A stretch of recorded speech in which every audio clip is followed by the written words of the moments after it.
I took my wife and kids to my parents' ranch out in the sticks. They have a huge property out there that my kids love to play on, and a great house that my wife wants us to move into. The only problem with this one trip was that my wife invited her parents to stay with us for the weekend.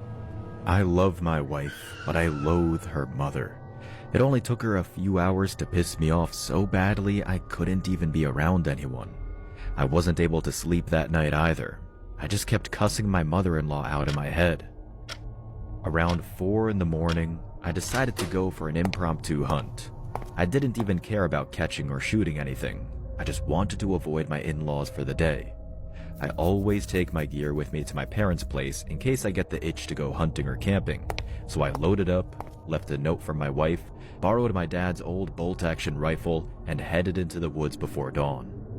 I made my way to one of the blinds I used to hunt from when I was younger, where I climbed up and got situated, then quickly started to feel sleepy, so I figured I'd take a nap until daybreak. However, I was awoken soon after by the strangest noise I'd ever heard. I couldn't tell if an animal was dry heaving or if someone out there was laughing. It was just these awful, guttural shouts. I stood up quietly and looked outside. Dawn was approaching, so there was a tiny glow of light, barely enough to make out anything. I spotted something through my scope a ways away, but I only got a glimpse of it before it darted behind a tree. I couldn't believe it, but it looked like a person, so I sat there and stared at that tree, waiting for something to appear. I didn't want to shout in case it was actually something I wouldn't want to scare away. Eventually, it was full daylight out and nothing had happened. I gave up, figuring I had just imagined it was more than it was in my groggy state, probably just a sick animal that climbed up a tree. By then, I was getting hungry, so I set up my little camp stove inside the blind. I know it's not the safest thing and the smell of food can drive away deer, but I really didn't care about anything but being alone. I had brought with me some trail mix, some chili that my dad made, and of course some instant coffee. I got the water heating up for the coffee first while I snacked on the trail mix. The sound of the stove burning was quiet, so I could still hear what was going on outside. The water wasn't even warm before I started to hear something. It was movement, nearby and fairly large. I grabbed the rifle and looked outside, but I couldn't see anything in that direction. I thought maybe I'd moved too loud or the smell of gas drove it away.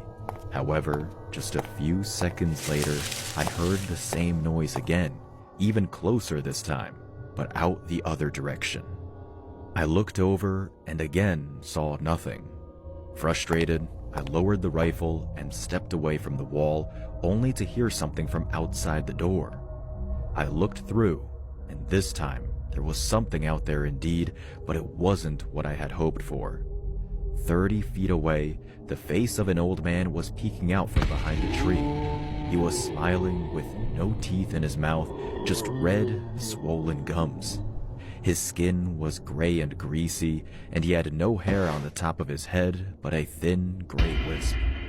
The sight of him shook me, causing me to trip backwards, spilling hot water and trail mix all over the floor of the blind. I rushed to turn the stove off before it burned the whole thing down, and in just those few seconds, the man outside had closed the distance between us. I was still on the ground when he opened the door. Standing over me, he looked even more harrowing. He looked like a skeleton, with nothing on except a filthy pair of tattered briefs.